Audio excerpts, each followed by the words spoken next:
Welcome back to another rebuild here on NBA 2K23 Next Gen. In today's video, we have another offseason rebuild, and today we have the Golden State Warriors. The defending champs went 44-38 over this past regular season. They finished as a 6th seed in the Western Conference. They beat the 3-seeded Sacramento Kings in round 1 and lost to LeBron and the Lakers in 6 games in round 2. And many people are calling this the end of the Warriors dynasty. Now, before we say that, I want to remind you of how many people said that same goddamn thing back in 2019 after they lost to the Toronto Raptors in the finals. And look what happened. I mean, they went out and they won it all again. So, for me, this isn't maybe the end of the Warriors dynasty, but there's definitely going to need to be some major decisions made. This roster is definitely going to need a bit of an overhaul. And honestly, there might be need for a few really, really big trades if this team wants to go back and potentially get another championship. We're going to hopefully do all that today and get the Warriors at least one more ring. But before we do get into this video, as always, if you guys are new around here, do me a favor, hit that sub button. Stick around a while. We'd love to have you here in the community. Of course, let me know any other video ideas down below in the comment section. I mentioned this in my video yesterday, but I am pre-recording a shit ton of videos right now because I will be gone the entirety of next week. So, yeah, I'm basically recording 10 videos in 5 days, which, again, isn't anything crazy. But, yeah, I just want to let you guys know. If anything crazy happens in the league, any crazy trades, I can't make a video immediately if it's not this week. But without further ado, man, the Warriors definitely need some help. It's the first time in a long time we've been able to actually say that. Let's go help them. Maybe get them another ring or two. All right, so obviously it feels weird at this point in time to have the Warriors eliminated this early in the postseason. I think this was the first time since, like, what was it, 2013, 2014, that a Warriors team under Steve Kerr has actually lost a playoff series to a Western Conference team. And that is just so insane to fathom that it's been that long since they've lost to a Western team. I mean, that is just mind-blowing. I don't think that statistic really got talked about enough. But obviously, it has now happened. It is out of the way. It is time for the offseason. And there's some major decisions that are going to have to be made. Let's take a look at this roster and go into the good, the bad, and the ugly. Obviously, starting out with the good, the great Steph Curry, somebody who is just such an incredible talent to watch, the greatest shooter in NBA history. He is 35 years old, though. And I say that not as if I want to trade him or if there's any possibility of that. But 35 years old is definitely not something to take lightly, both in this game and obviously in real life as well. So, for me, he's here 100% throughout this video. I just hope he doesn't regress too much. I don't really think he will, though. Talk about people who sold their soul for a contract like this, really. And honestly, I don't blame him. As a Celtics fan, I will say, if we got this version of Jordan Poole in the finals last year, I don't know if the Warriors win at all. Jordan Poole was pretty good against the Celtics last year. Hit some really badly timed shots from my Celtics. And I don't know what happened to him this year, man. He was unplayable at points throughout this series. And that's not something you want for a 24-year-old that you just gave over $120 million to. It's a terrible spot to be in. I don't know if somebody would take that contract, but if the Warriors do get that opportunity, I think they'll probably jump on it. I really think they will. In terms of Ty Jerome or Ryan Rollins, I don't see either of these guys getting rotation minutes for me. Klay Thompson's a big question mark. You know, he said going into this series that he grew up a Laker fan. He basically wanted to play them his entire career, and then for the majority of the series, besides really like 1 or 2 games, kind of sucked. And that's sucky to see because he's another top 2, 3, 4 shooter in the history of basketball. And again, he just didn't really look like that for the majority of this series. So, a lot of question marks on him. He has a player option coming up. I'm assuming he'll probably accept it. We will see. Dante DiVincenzo, who's here. I don't know if I love DiVincenzo. He's a tremendous rebounding guard, but I just don't know if that's going to translate here in 2K. And then Moses Moody. We'll see if we can capitalize on that, maybe untap potential a little bit. Andrew Wiggins felt like was solid. Like, it wasn't great, but he was solid throughout, the playoff run. Obviously, he missed a decent amount of time during the regular season, and that didn't help the Warriors in any way, shape, or form. We'll see what we do with him, but ultimately, I think he probably will be here for the majority of this video. Gary Payton II came back at the trade deadline after not re-signing with the Warriors this offseason. Anthony Lamb, Patrick Baldwin Jr., these are guys that probably won't really get into the rotation. Maybe Patrick Baldwin Jr., if he progresses. Huge question mark for the Warriors this offseason. What happens with Draymond Green? He's publicly said he wanted to stay in Golden State. Will they offer him the contract that makes him want to do that? I don't know. As weird as it sounds, and as many people out there that really don't think Draymond Green has an effect on the Warriors' success, he does. It's a tremendous success that you don't necessarily see in the box score at the end of the game. It's a success that you can really only see if you're actually really focusing on what Draymond Green actually does for this team. So for me, he's somebody that here in 2K definitely does not matter as much as he does in real life. He's an 83 overall right now, heading into free agency. I'm not just going to let him go for nothing, but I don't know how long he will be in here. Because, again, that success and that need for a Draymond Green is a lot more apparent in real life than it is here in 2K. Jonathan Kuminga, who did not play a ton real minutes in the Warriors and Lakers series, kind of a shame to see. He's 20 years old, and honestly, I think he could have been a bright spot. But, again, 20 years old in a playoff series against the Lakers is a really, really tough position to put a young player like that in. So we'll see what route we go with him, and I believe Iggy officially called it a career or something. Kevon Looney was an absolute dominant force against the Sacramento Kings and didn't really seem as dominant. I know he had an illness for part of the series, and it's tricky when you're going up against Anthony Davis instead of Domantas Sabonis, but I'm not expecting Kevon Looney to, be prime Hakeem or anything, but I don't know if he's my starting center this video for the entirety. We'll see. And then JaMychal Green, who, Jesus Christ, dude, running your mouth against LeBron. Holy shit. What the fuck are you thinking? All right, let's get into this. This is not a realistic rebuild. You all know that. We're not going to pretend that it is in any way, shape, or form. We obviously don't have any picks here. In the draft lottery, it's going to be the Hornets ending up winning the Victor Wembanyama sweepstakes, followed by the Rockets, the Pistons, the Blazers, and the Spurs. Staff signing, I think Steve Kerr is a tremendous head coach. I think he's probably a top 2, maybe 3 at the worst head coach in the league. I stand by that statement. I know a lot of people criticize him throughout this playoff series. I stand by my statement. I think definitively in this league, I think Eric Spoelstra is only the one guy I'd put ahead of him. I really do. All right, let's head up to the draft. I don't know what our first-round pick is this year, if we actually have it. I'm not going to pretend I do.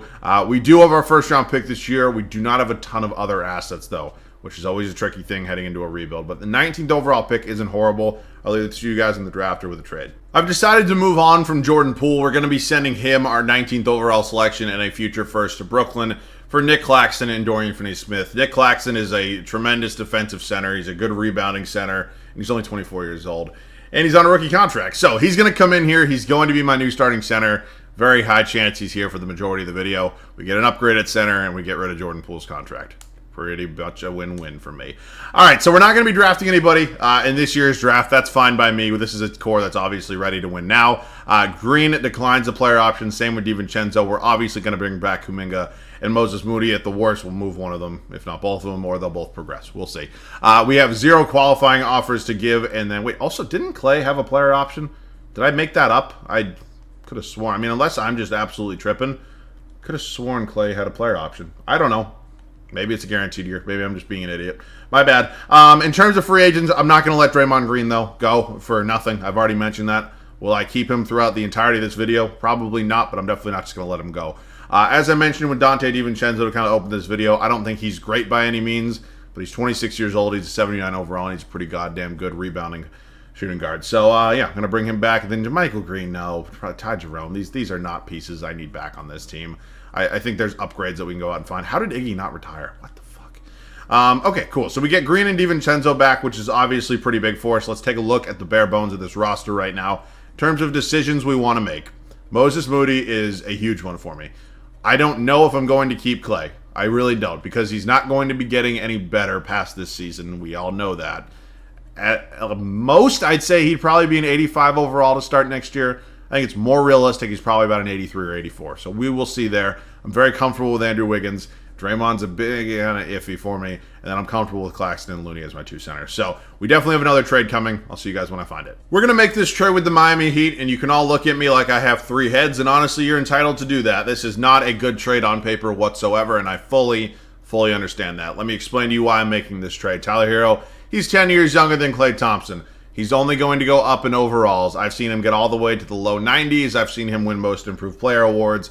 Honestly, Klay Thompson's going to do nothing but regress. I think you all probably know that. In terms of giving up Kevon Looney, if I had not acquired Claxton, I would be much more hesitant to do it. But ultimately, he'll hit free agency next year. He's probably going to ask for more than $7.5 million, which is a lot for a backup big man. And then getting Kyle Lowry, that's not going to be very long. Actually, maybe I'll keep Kyle Lowry for a year. Why the fuck not? I don't know, though. We will see. Do I want Kyle Lowry to be my backup to Steph Curry making $29, almost $30 million? I don't know. We're TBD on that. But at this point in time, obviously replacing a mainstay in the Golden State Warriors organization and Klay Thompson is not an easy and a lighthearted decision, and it's not one that I made very lightly, but ultimately we're going to get a long-term option here in Tyler Hero, and I'm excited to have him. So at this point in time, I'm still TBD on what I want to do between Moody and DiVincenzo. I know I just re-signed Dante DiVincenzo. I also don't love these two backup small forward options here, so we have some more decisions to make. We have to go find ourselves a new backup center. Dorian Finney-Smith's going to get moved just because I don't think he's going to get minutes in that rotation, especially with Kuminga there. Center. I don't see a single goddamn center that's good enough to trade. So, yeah, we're going to take an unprotected pick from the San Antonio Spurs. Cool. Pretty sure DFS was actually a Spur at one point in time. We're not done making moves. Obviously, this roster is not ready to compete whatsoever right now. I mean, it's ready to compete, but, we have to make some other moves. I think I'm also going to move Kyle Lowry. It would be fun to have him as Steph's backup for a year, but he's 37. He's going to retire after next year. We know he's not going to be a valuable piece. Do I say fuck it and have Ben Simmons? I have to give up a first now. If I didn't have to give up a first, I'd probably take a flyer on Ben Simmons. But, yeah, we're just going to take a first-round pick from the Hornets, and then we're just going to keep flipping guys. Okay, nobody. Okay. So I have to make a decision for a lot of these backups. We're pretty comfortable in terms of our backup power forward with Kuminga. I need to find myself a backup center. I don't really think Patrick Baldwin Jr. is ever going to crack my rotation. I really just don't. And we're ready to win now. So that's exactly what I'm going to try to do. You know what? Give me Richaun Holmes. This Chicago pick in 2027 maybe could be valuable. But Richaun Holmes is a decent backup big man. I'm going to have him come in and be the backup to Nick Claxton. So at this point in time, I don't know. Do I want to keep Gary Payton II behind? You know what? I'm going to actually play Moses Moody at the backup small forward spot. That's what I'm going to do. He's up to a 75 overall there, which means I can move Gary Payton II. Again, I know I'm going to get some comments about these moves, and honestly, you're probably right in a lot of the aspects. But ultimately, here in 2K, it doesn't matter. Team chemistry doesn't matter. Trading guys that we know are really important to the Warriors in real life, it does not matter. So if I find a decent whoa. I don't really need that, though. If I find a decent backup point guard option to back up Steph Curry, I'll take it. If not, I'm just going to take a draft pick. I'm not really seeing any point guards right now, or at least any that I like a lot. So, yeah, thank you very much, Chicago Bulls. And now I'll just sign a backup behind Steph. Give me Chris Dunn, defensive-oriented point guard. Welcome to the team. So, huge offseason. Made a lot of big moves with this team. Kind of reestablished an entirely new identity here. I like it a lot. See you guys at the start of year one. We made some pretty significant changes to this team in the offseason. We obviously went ahead and moved on from Klay Thompson, who was just a tremendously valuable piece of this team for so many years. We replaced him with Tyler Hero, who is up to the same overall that Klay Thompson was. And honestly, let me go check out the Heat. If I had to take a guess, I'm going to assume he's a lower overall. Just a guess. He is an 85, so he's only on a downward trend. I made the move. Warriors fans, I'm sorry. Steph Curry, Tyler Hero, Andrew Wiggins, Draymond Green, and Nick Claxton. I also hate to state the obvious. This is probably the swan song for Draymond Green in terms of his time here in Golden State. He's down to an 80 overall. He's not getting any better. And we have also an 80 overall here in Jonathan Kuminga, who, albeit as a sixth man, but I'd like to get some more minutes at some point in time. So Kuminga will be our sixth man, followed by Chris Dunn, Dante DiVincenzo, Moses Moody, and Richaun Holmes. So really, really different bench from what they had last year. Pretty decently different starting five, and honestly, I'm excited to see what happens. I'll see you guys at the end of year one. Year one wraps up with a record of 55-27. Honestly, it's good enough. It's kind of what I was hoping for, and honestly, it's something I can live with heading into a pretty important playoff run. Joel Embiid, that's technically 2 straight MVPs for him. He had an incredibly dominant regular season, as the story kind of goes with Joel Embiid. Victor Wembanyama wins Rookie of the Year. Tyus Jones, 6th Man of the Year in Memphis. Giannis wins DPOY. Cade Cunningham, Most Improved. Quinn Snyder takes home Coach of the Year for the Atlanta Hawks. So as you can see right there, we're the 1 seed. We were 8 games up on the New Orleans Pelicans. I'll take it, man. I really, really will. And yeah, it's crazy only seeing 1 Western Conference team have 50-plus wins. And then 3 Eastern Conference teams having 60-plus wins. Kind of crazy. All right, in terms of the numbers, it was Steph Curry, Tyler Hero, Andrew Wiggins, Kuminga, Claxton, Draymond Green, DiVincenzo, Dunn, Moody. Rebounds, Claxton. Assist, Steph Curry. Round 1, it's going to be the young and up-and-coming Houston Rockets, who have added D'Angelo Russell. They drafted Brandon Miller, and honestly, I don't hate the moves they've made so far. I think it'll be kind of similar to what ended up happening maybe with the Kings this year, just kind of a young core. But, yeah, we sweep them, so a little different. Oklahoma City is also a young team, but they definitely have some talent. They have All-NBA first-team member Shai Gilgeous-Alexander. the rest of the OKC Thunder. I do think we're a better team, and I hope we can go out there and prove it. We are currently up 2-1 against them. They go 2-2. We go up 3-2, and we're in the West Finals. We're going to be taking on the Denver Nuggets. Jamal Murray, KCP, Christian Braun is starting over Michael Porter Jr. Okay. Everybody's entitled to a decision. Mike Malone is as well, albeit it's a stupid one. Maybe not. Okay, come on now. This is a very humbling experience at the moment. Yeah. Okay, what do I know? It is going to be a Celtics and a Nuggets finals. I mean, you take a look at these two teams. They're obviously both tremendously talented. We can simulate it. Celtics get it done. Jason Tatum, finals MVP. All right, so let's hit the draft lottery. In terms of draft picks this year, did I trade for anything in the lottery? Oh, that Bulls pick. It's projected top 4. And we end up at number 6. Jesus Christ, falling to 7 when projected 4 is tricky, but I can live with it. Steve Kerr not going anywhere. Let's head up to the NBA draft. Obviously, we have some pretty big decisions to make in terms of the future of guys like Draymond Green. Nick Claxton's all pissy for God knows what reason. Yeah, I think Draymond Green's probably on his way out. If I can find the really, really good trade, I'll do it. If not, I'll see you guys in the draft. I'm just doing this trade because it's funny. I want to send Draymond to the Lakers, let him play with his best friend, LeBron James, and yeah. We're going to get a 6th man here in Austin Reeves who can hopefully come off the bench and really kind of define that second unit for us. So we're definitely paying a hefty price. I mean, Draymond and the 7th overall pick for Reeves in a future first, but honestly, it's not the end of the world. We weren't going to get anybody as good as Reeves with the 7th overall pick. So we make that move. Reeves will be coming off the bench for us. We're going to bring back Kuminga, who will most likely be our starting power forward. We're bringing back Moses Moody, and then Rashawn Holmes picks up his player option. We also saw that Nick Claxton was like down 4 overalls. I guess his morale is just really low right now. He says he doesn't want to sign with us. I mean, 2K is such a smart game that I can just do this and go and re-sign him, but it's always weird how the game does that. It's always like the centers, like the Nick Claxtons and the Mitchell Robinsons that like don't average a ton of points. I don't know. Their morale is just always really low. Oh, shit. Is he restricted? Yeah, he's definitely restricted. Oh, wait. No, he was a 2nd-round pick. Maybe he wasn't restricted. I don't know. I'll give him a qualifying offer even if he ends up accepting it. It's fine. But we're going to get Nick Claxton back, which is obviously most important. And, yeah, he's going to be my center here the entire video. He was not restricted, so thank the Lord that we are able to go ahead and acquire him.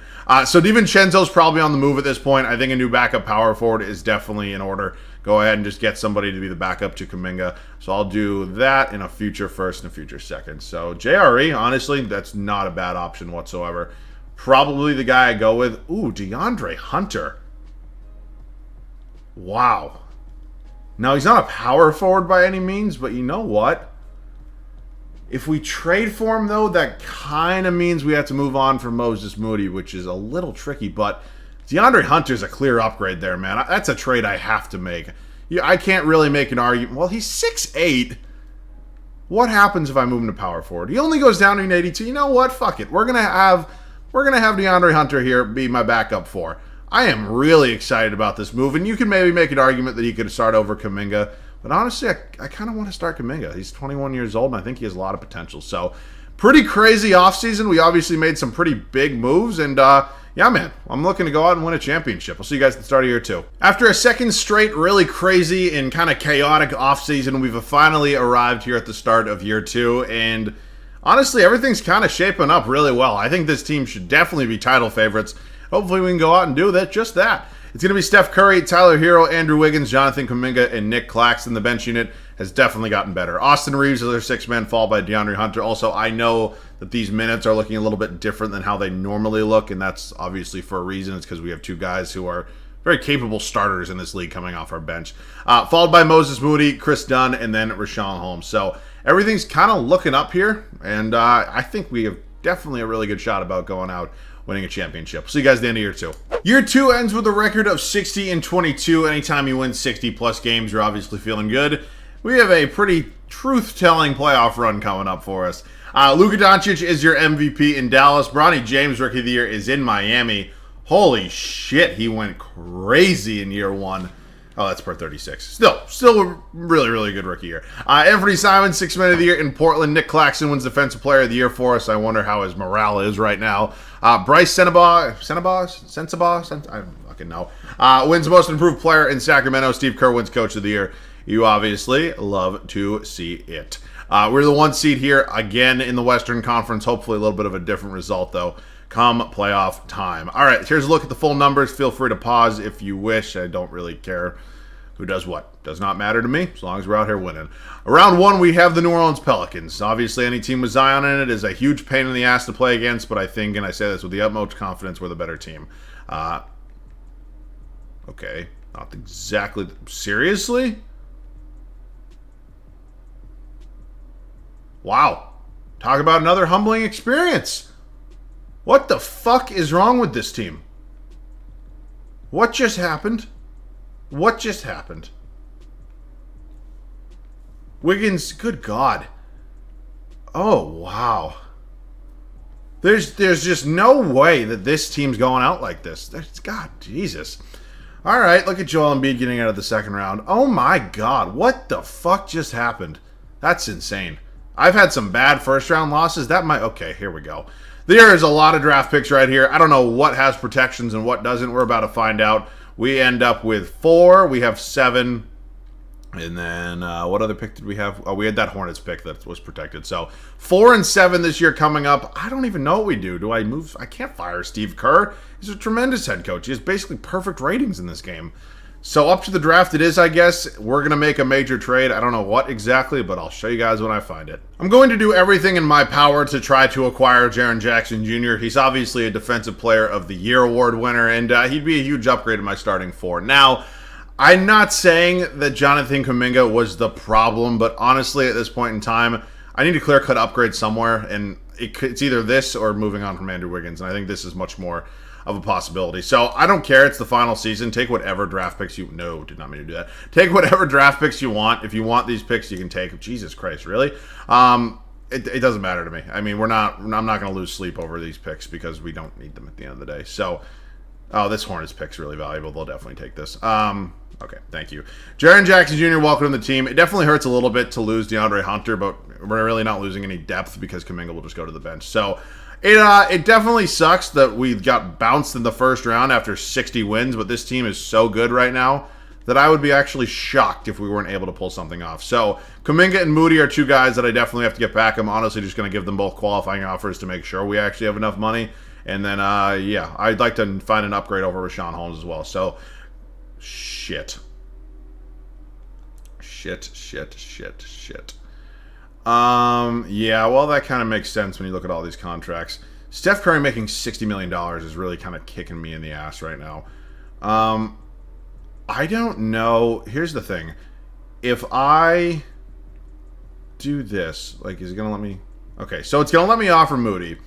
So I'm assuming what's going to end up happening here is that Jonathan Kuminga will most likely get an actual contract. It makes sense. He's good enough here in 2K that he'll get an actual contract. If not, he'll accept his qualifying offer. But what's going to happen is I will take it day by day with you guys. And also, I'll sign Mo Bamba. I'll take a flyer. We are so far into, salary cap hell at this point that it's not even fun. But what's going to happen is that I'm assuming that Kuminga will get an actual contract. I will attempt to match it. If it doesn't let me match it, then I'll have to make a tough decision. But let me just go day by day until Kuminga maybe gets an actual contract offer. If it never comes, it never comes. I would not be that mad, to be honest with you. But we will find out. We're getting closer and closer to the time that Kuminga either has to accept his qualifying or he's not going to have a contract. So we're almost there. And will he accept his qualifying offer? Do you not have a qualifying offer? Wait, what? He was unrestricted? Unless I renounced him. Was I just a complete dipshit? Oh. I don't know. I don't know what just happened, man. Honestly, that sucks. I don't know what the fuck just ended up happening, but I'll sign a new power forward at the start of year 3. I've decided to say fuck it here at the start of the 3rd and final season. We're going to go with a 9-man rotation where Triple J will not have a backup. It's a tricky decision, but it's one that, I mean, the best free agent that I actually had the money to sign was Yuta Watanabe, and he wasn't doing very much for me. So we're going 9-man rotation. I've had huge success with 9-man rotations in the past. Ultimately, it's probably my fault we lost Kuminga. I don't know if I renounced him. If I did, I obviously didn't mean to. I don't know. We lost him. It sucks. My bad. Hopefully, this team doesn't blow, and we can go out and actually win a championship here in the 3rd and final season. So here's how it's going to look. It's Steph Curry, Tyler Hero, who I thought would be a much higher overall at this point. That's my apologies. I'm not going to apologize for trading Klay Thompson away because he's Probably like 80 overall at this point, but you know what I'm saying. Andrew Wiggins, Jaren Jackson Jr., and Nick Claxton. Just a tremendous defensive front court. Bench unit's going to be led by Austin Reeves, Moses Moody, Chris Dunn, and Mo Bamba. So, yeah, I'm a little bit nervous. I'm not going to lie. I mean, we've had one seeds in the past 2 years, and we've come up very, very short both times. Well, short last year. Really short last year, and then just short the year before. But enough of the talk. Let's go out and win this damn thing. Year 3 wraps up. We have a record of 71-11, but honestly, I don't give a shit if we went 82-0. It doesn't mean anything if you don't have a successful playoff run, which we are desperately in need of. So, Luka Doncic, I believe that's a second straight MVP. Darrell Leonard is your Rookie of the Year. I have no idea who this is. I'm not going to pretend I do. Jarris Walker, Sixth Man of the Year. Joel Embiid, Defensive Player of the Year. Usman Jang, Most Improved. Steve Kerr, second straight Coach of the Year. All right, Steve, let's coach these guys up and hopefully go out and win the damn thing, because I need it right now. I really do.